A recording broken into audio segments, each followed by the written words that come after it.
Hello student, मैं doctor Ramesh Kumar Tamboli, सेवानिवृत्त प्राध्यापक प्राणीशास्त्र, किरोड़ीमल शासकीय कला एवं विज्ञान महाविद्यालय रायगढ़, आज के इस वीडियो लेक्चर सेशन में आप सभी का स्वागत करता हूं। आज हम बीएससी सेमेस्टर 1 जूलॉजी यूनिट 4 के अंतर्गत बर्ड्स आर ग्लोरीफाइड रेप्टाइल्स का अध्ययन करेंगे और इसके अंतर्गत हम आर्क्योप्टेरिक्स का विस्तार से अध्ययन करने जा रहे हैं। पक्षी गौरवान्वित रेप्टाइल्स हैं। इस विषय वस्तु को अध्ययन के दृष्टिकोण से हमने निम्न बिंदुओं पर केंद्रित किया है। पहला, हिस्ट्री या ऐतिहासिक पृष्ठभूमि। दूसरा, role of Archaeopteryx in origin of birds, पक्षी के विकास में आर्क्योप्टेरिक्स की भूमिका। तीसरा, evidence of evolution from reptile, reptile से पक्षी के विकसित होने संबंधी प्रमाण। और प्रमाण को हमने 4 बिंदुओं पर केंद्रित किया है। मॉर्फोलॉजिकल एविडेंस या आकारिकी प्रमाण। दूसरा, एनाटॉमिकल या शारीरिकी प्रमाण। तीसरा, एम्ब्रियोलॉजिकल या भ्रूणीय प्रमाण। और चौथा है पैलियोंटोलॉजिकल या जीवाश्मीय प्रमाण। चौथा है रेप्टिलियन कैरेक्टर ऑफ आर्क्योप्टेरिक्स, अर्थात आर्क्योप्टेरिक्स में रेप्टाइल के लक्षण। पांचवा, avian character of Archaeopteryx, Archaeopteryx में पक्षी के लक्षण। छठवां, बर्ड्स आर स्पेशलाइज्ड रेप्टाइल, अर्थात पक्षी विशेषीकृत उन्नत रेप्टाइल हैं। सातवां, advancement from reptile to bird, अर्थात रेप्टाइल से पक्षी में उन्नयन या एडवांसमेंट की प्रक्रिया। और आठवां है कंक्लूजन या निष्कर्ष। आइए इनका हम विस्तार से अध्ययन करते हैं। पहले हम देखें हिस्ट्री के बारे में।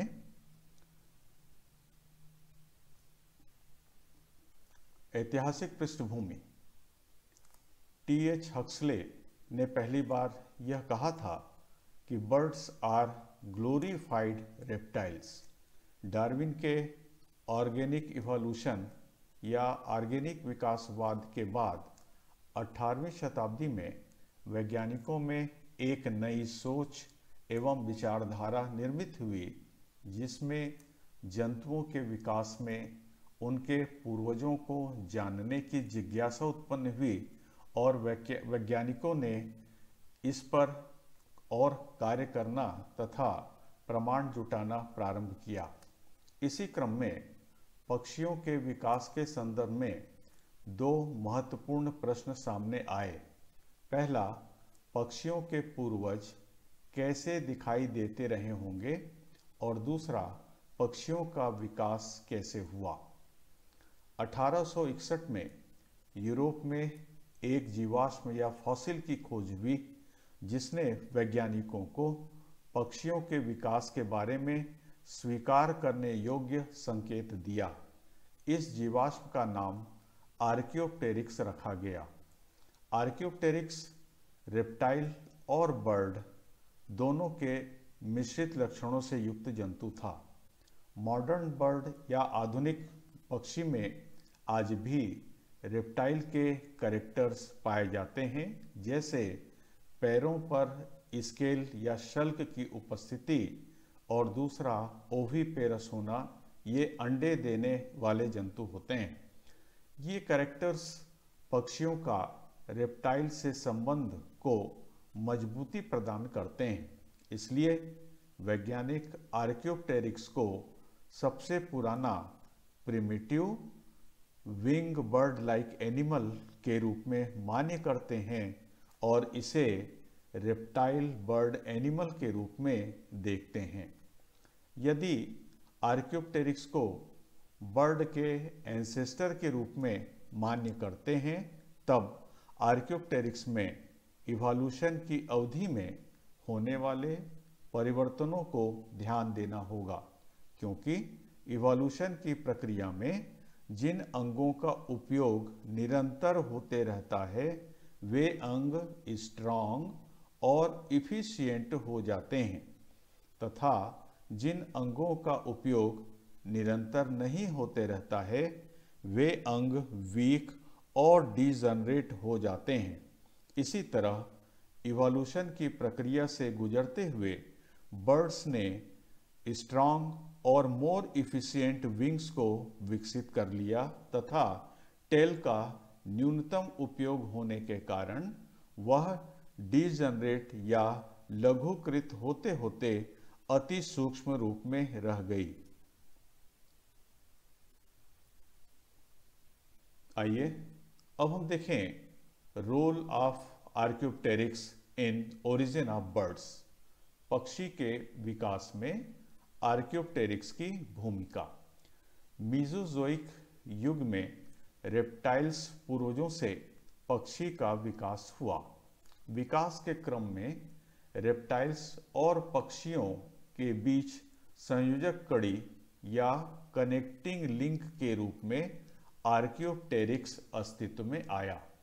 आर्क्योप्टेरिक्स के प्राप्त फॉसिल रिकॉर्ड इस बात को प्रमाणित करते हैं कि आर्क्योप्टेरिक्स में रेप्टाइल और पक्षी दोनों के लक्षण सम्मिलित रूप से उपस्थित थे। आर्क्योप्टेरिक्स में पीढ़ी दर पीढ़ी मॉर्फोलॉजिकल, एनाटॉमिकल, फिजियोलॉजिकल परिष्कार और उन्नयन की प्रक्रिया निरंतर जारी रही, जिसके अंतर्गत रेप्टाइल्स के लक्षण क्रमशः विलोपित होते रहे और पक्षी के स्वरूप में ढलने के लिए नए नए लक्षण प्राप्त होते रहे और अंत में आर्क्योप्टेरिक्स विशिष्ट लक्षणों के साथ पक्षी में विकसित हो गए। इसी आधार पर डी बियर ने कहा, nothing is more certain that the fact that birds have descendant from reptiles. विलुप्त आर्क्योप्टेरिक्स को रेप्टाइल बर्ड के रूप में देखा जा सकता है, क्योंकि इसमें दोनों के लक्षण उपस्थित हैं, जिससे रेप्टाइल और बर्ड के किसी कॉमन एंसेस्टर से विकसित होने का संकेत मिलता है। साथ ही यह भी संकेत मिलता है कि बर्ड का विकास रेप्टाइल लाइक एनिमल से हुआ है। तीसरा, evidence of evolution from reptile. Reptile से पक्षी के विकसित होने संबंधी प्रमाण। ये प्रमाण 4 बिंदुओं पर केंद्रित हैं, आधारित हैं। पहला है मॉर्फोलॉजिकल एविडेंस या आकारिकी प्रमाण। दूसरा एनाटॉमिकल शारीरिकी प्रमाण। तीसरा एम्ब्रियोलॉजिकल भ्रूणीय प्रमाण और चौथा है पैलिएंटोलॉजिकल या जीवाश्मी प्रमाण। आइए क्रमिक रूप से हम इन प्रमाणों का अवलोकन करते हैं। पहला है मॉर्फोलॉजिकल एविडेंसेस। तो मॉर्फोलॉजिकल एविडेंसेस को हम आकारिकी प्रमाण कहते हैं और ये प्रमाण जंतु की बाहरी रचना और संरचना से संबंधित होती है। मॉर्फोलॉजिकल एविडेंस इस प्रकार से हैं: 4 लिम्स का विंग्स के रूप में प्रयोग। दूसरा, कुछ पक्षियों के विंग्स में 1 या 2 डिजिट का पाया जाना तथा उनके शीर्ष पर क्लॉज की उपस्थिति। इस चित्र में हम देख सकते हैं, इसके विंग्स में ये डिजिट दिखाई दे रही हैं, उंगलियों जैसी रचनाएं दिखाई दे रही हैं और इनके शीर्ष पर ये क्ला भी उपस्थित हैं। तीसरा, एक्सोस्केलेटन या बाह्य कंकाल के रूप में स्केल्स एवं फेदर्स की उपस्थिति। चौथा, रेप्टाइल्स और बर्ड्स दोनों का ओविपेरस होना। और पांचवा है रेप्टाइल तथा बर्ड दोनों के पिछले पैरों में स्केल्स या शल्क की उपस्थिति। दूसरा जो प्रमाण है यह एनाटॉमिकल एविडेंस या शारीरिकी प्रमाण कहलाता है। ये शारीरिकी प्रमाण इस तरह से हैं: पक्षियों और क्रोकोडाइल, क्रोकोडाइल रेप्टाइल के अंतर्गत आता है। तो पक्षियों और क्रोकोडाइल में गिजार्ड की उपस्थिति, गिजार्ड भोजन को ग्राइंड करने का या पीसने का काम करते हैं और यह जो गिजार्ड है ये पक्षियों और क्रोकोडाइल में उपस्थित होता है। नेक्स्ट, पक्षियों और रेप्टाइल दोनों में क्लोएका की उपस्थिति। तीसरा, पक्षियों और रेप्टाइल दोनों में किडनी का लंबा या इलांगेटेड होना। चौथा, पक्षियों एवं कुछ रेप्टाइल जैसे कि स्नेक्स में मूत्राशय या यूरिनरी ब्लैडर का अनुपस्थित होना। पांचवा, पक्षियों एवं कुछ रेप्टाइल जैसे क्रोकोडाइल्स में उनका जो हार्ट होता है ये कंप्लीटली 4 चैम्बर्ड होता है। और अगला नेक्स्ट है, पक्षियों में तथा कुछ रेप्टाइल जैसे क्रोकोडाइल की आंखों में एक विशेषीकृत रचना पाई जाती है जिसे पेक्टेन कहते हैं। तो पेक्टेन की उपस्थिति यह भी इनका एनाटॉमिकल एविडेंस होता है। आइए अब हम देखें एम्ब्रियोलॉजिकल एविडेंस या भ्रूणी प्रमाण के बारे में। पक्षियों और रेप्टाइल दोनों में उनके जो अंडे होते हैं उनके बाहर की ओर कवच या शेल उपस्थित होता है। अंडों के भीतर एल्ब्यूमिन और योग उपस्थित होता है। निषेचित अंडों में क्लीवेज या विकास की जो प्रक्रिया है वो मीरोब्लास्टिक प्रकार का होता है। पक्षियों और रेप्टाइल दोनों के द्वारा अपने अंडों को इंक्यूबेट किया जाता है। पक्षियों और रेप्टाइल दोनों में जो बाह्य कंकाल है उसके विकास की प्रक्रिया में समानता होती है और पक्षियों और रेप्टाइल दोनों में पैतृक रक्षण व्यवहार या पेरेंटल केयर बिहेवियर पाया जाता है। आइए अब हम देखें पैलियोंटोलॉजिकल या जीवाश्मी प्रमाण के बारे में। आर्कियोप्टेरिक्स और वर्तमान रेप्टाइल में निम्न समानताएं होती हैं। पहला, दोनों में पूंछ लंबी होती है। दूसरा, दोनों की पूंछ में 18 से लेकर के 20 कॉर्डल वर्टिब्रा उपस्थित होते हैं। तीसरा, दोनों में टी शेप्ड इंटरक्लेविकल बोन की उपस्थिति होती है। और चौथा है, दोनों के जबड़ों में एक्रोडोंट और होमोडोंट प्रकार के टीथ पाए जाते हैं। एक्रोडोंट का मतलब होता है ये दांत सामने की ओर से नुकीले होते हैं और सारे के सारे दांत रचना में एक जैसे होते हैं, उनमें कोई अंतर नहीं होता है। इस प्रकार के दांत को एक्रोडोंट और होमोडोंट टाइप टीथ कहा जाता है। आइए अब हम देखें जीवाश्म रेप्टाइल और वर्तमान पक्षियों में क्या समानताएं हैं। दोनों में पिछले पैरों की लंबाई अधिक होती है।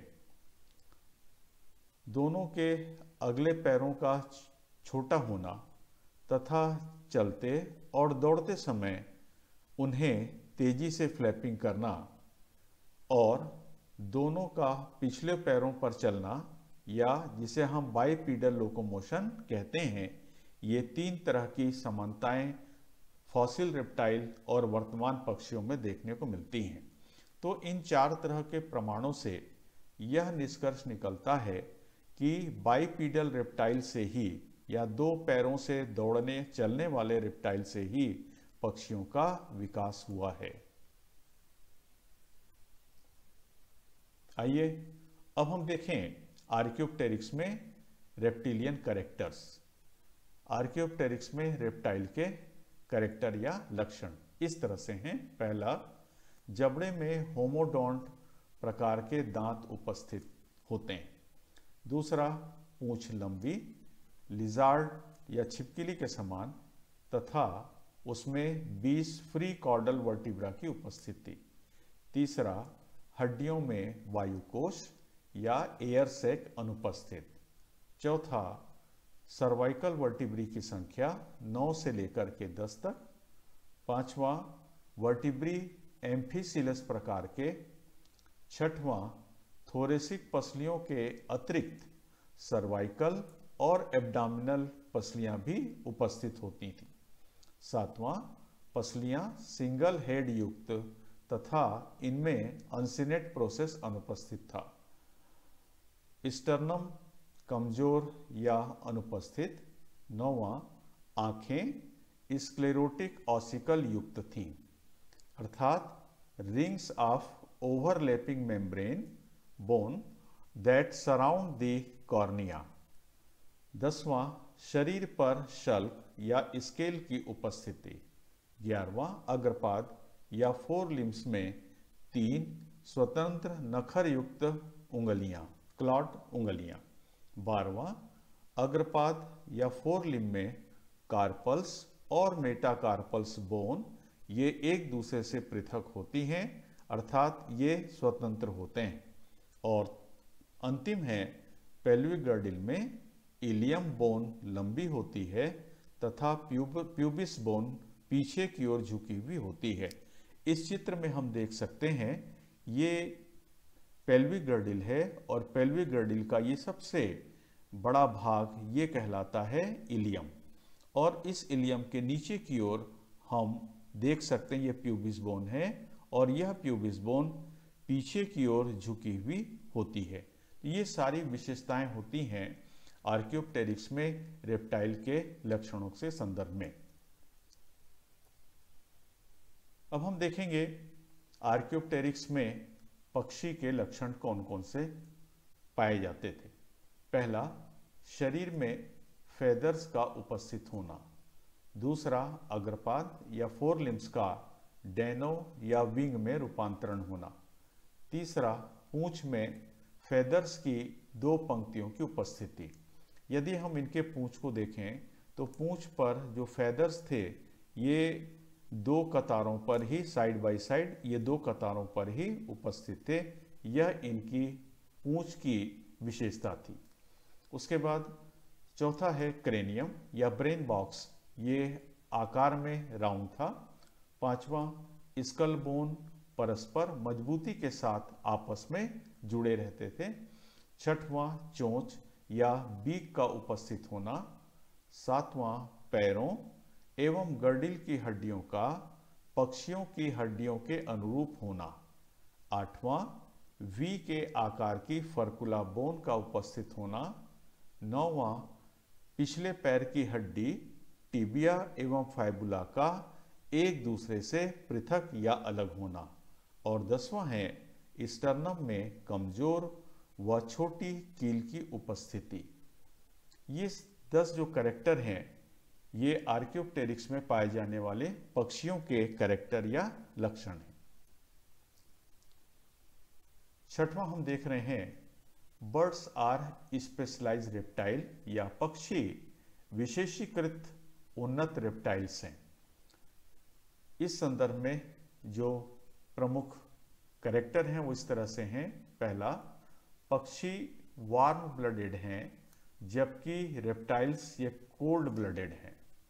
फेदर्स की उपस्थिति उड़ने में, संतुलन बनाने में, घर्षण विहीन बाह्य आवरण बनाने में उपयोगी है।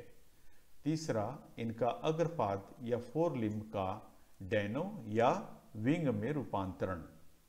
चौथा, पूंछ के फेदर्स जिन्हें हम टेल फेदर्स कहते हैं उड़ते समय दिशा निर्धारण अंग के रूप में महत्वपूर्ण कार्य करते हैं। 5वां, फ्लाइट मसल्स ये सुविकसित होती हैं।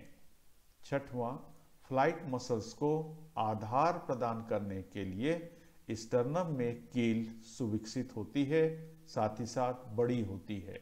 7वां, दोनों क्लेविकल आपस में मिलकर एक हो जाते हैं और वी आकार की फर्कुला बोन का निर्माण करते हैं। 8वां, सर्वाइकल वर्टिब्रा ये सभी के सभी हिट्रोसीलस होती हैं। 9वां, हड्डियां वायुकोश या एयर सैक युक्त होती हैं और ऐसी हड्डियों को न्यूमेटिक बोन कहा जाता है। एयर सैक होने के कारण से ये हड्डियां हल्की तथा मजबूत होती हैं। 10वां, वर्टिब्रल कॉलम में फ्यूज्ड थोरेसिक, सिनसैक्रम और पाइगोस्टाइल बोन उपस्थित होती हैं। 11वां, पश्चपाद या हाइंड लिम्स पूरे शरीर के वजन को ये साधे रखता है। 12वां, हार्ट 4 चेंबर युक्त होता है जिनमें 2 ऑरिकल और 2 वेंट्रिकल होते हैं। हार्ट में शुद्ध या ऑक्सीजनेटेड ब्लड एवं अशुद्ध रक्त या डीऑक्सीजनेटेड ब्लड आपस में नहीं मिलते, इनका मिश्रण नहीं होने पाता। 14वां, फेफड़ों या लंग्स के साथ वायु कोश या एयर सैक संलग्न होते हैं जिससे डबल रेस्पिरेशन होता है। इनके जो फेफड़े होते हैं, जब बर्ड सांस लेते हैं तो भी वो फ्रेश एयर के संपर्क में होती हैं, और जब बर्ड एक्सहेल करती है, सांस बाहर निकालती है, तब भी इनके फेफड़े फ्रेश एयर के संपर्क में रहते हैं। तो इस प्रकार के रेस्पिरेशन को डबल रेस्पिरेशन कहा जाता है। 15वां, सायरिंग्स या स्वर यंत्र ये उपस्थित होता है। 16वां, आंखों में एक विशेष रचना जिसे पैक्टिन कहते हैं ये उपस्थित होती है, जिसके कारण से इनमें देखने की क्षमता में वृद्धि हो जाती है। श्रवण प्रक्रिया बेहतर विकसित होती है तथा अंडे देने वाले तथा पेरेंटल केयर ये प्रदर्शित करते हैं। तो ये वो कैरेक्टर्स हैं जो रेप्टाइल से बर्ड के रूप में रूपांतरित होते समय विशेष रूप से विकसित हुए, एक्वायर किए गए। ये आर्क्योप्टेरिक्स के फॉसिल हैं।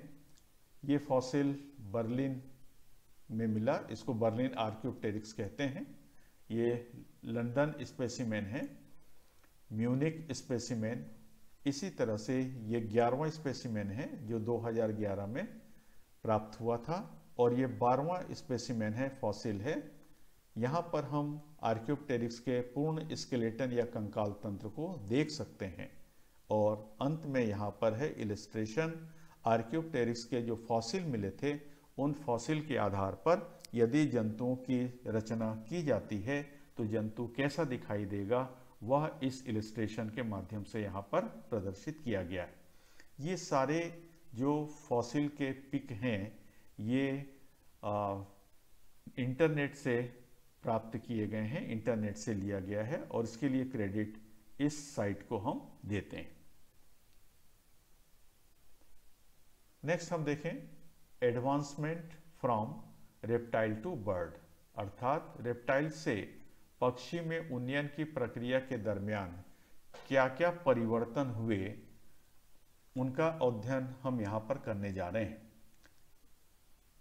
रेप्टिलियन प्लान यह है बिफोर एडवांसमेंट या उन्नयन के पूर्व, और इस कॉलम में हम देखेंगे एवियन प्लान आफ्टर एडवांसमेंट या उन्नयन के पश्चात।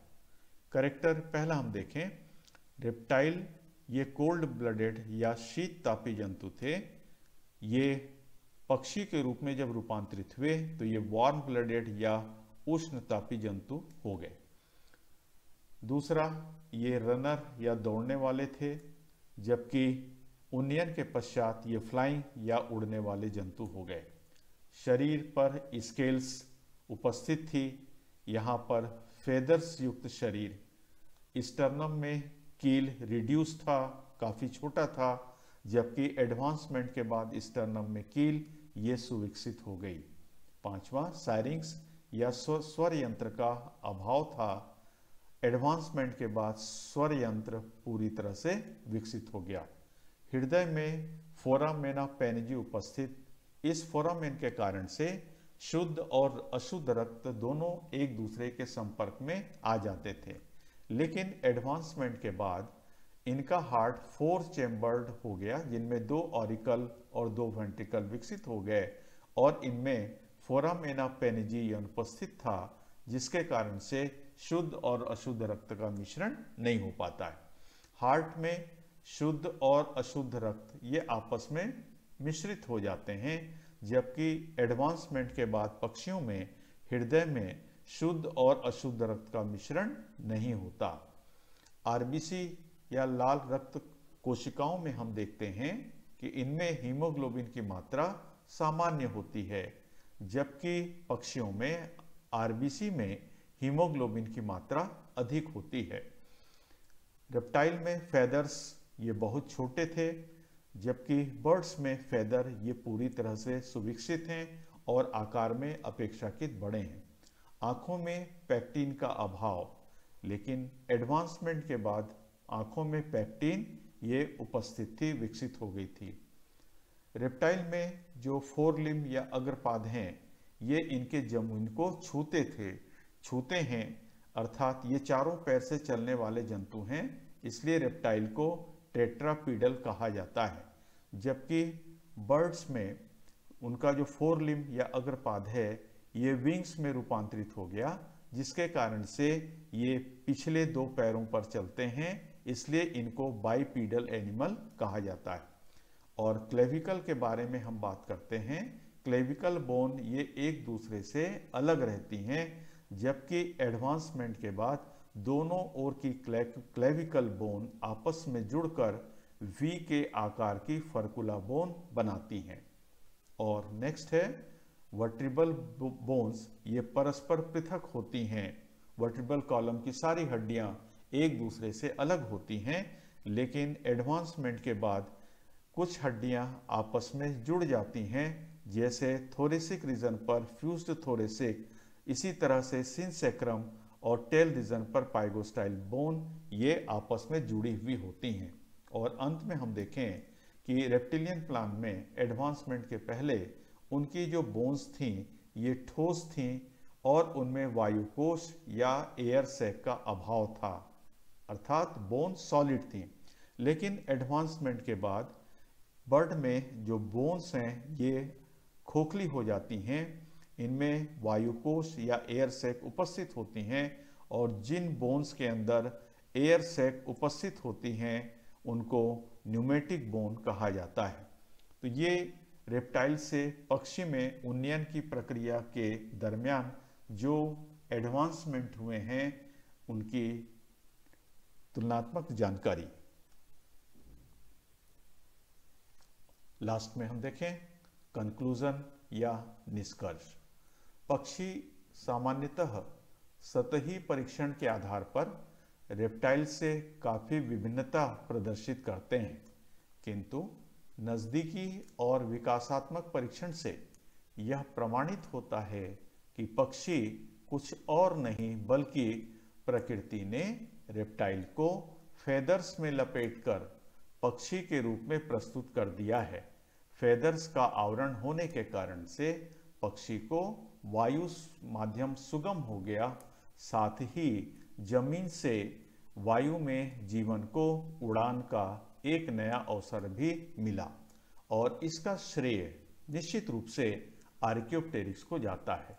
इसलिए हम कह सकते हैं, so birds must be always grateful, always thankful to Archaeopteryx. इसलिए यह कथन सही है कि बर्ड्स आर ग्लोरीफाइड रेप्टाइल। इस चित्र में हम ये जान सकते हैं ये आर्कियोप्टेरिक्स है, ये फ्लाइंग बर्ड्स मॉडर्न बर्ड्स हैं। तो ये एक तरह की जर्नी थी, एक तरह की यात्रा थी, फ्रॉम लैंड टू एयर, जमीन से हवा की दिशा में।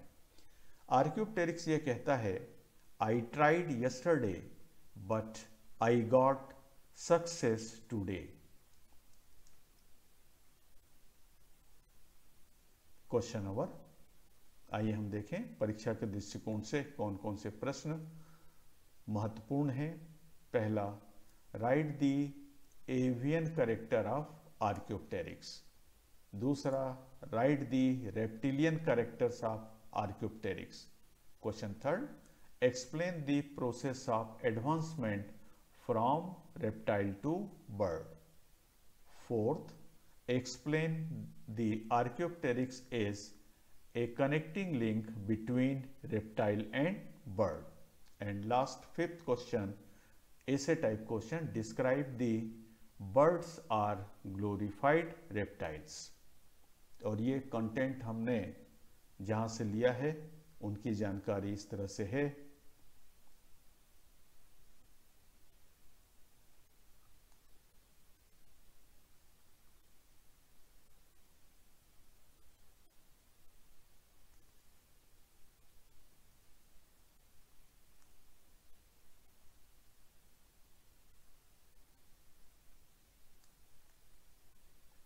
Thank you.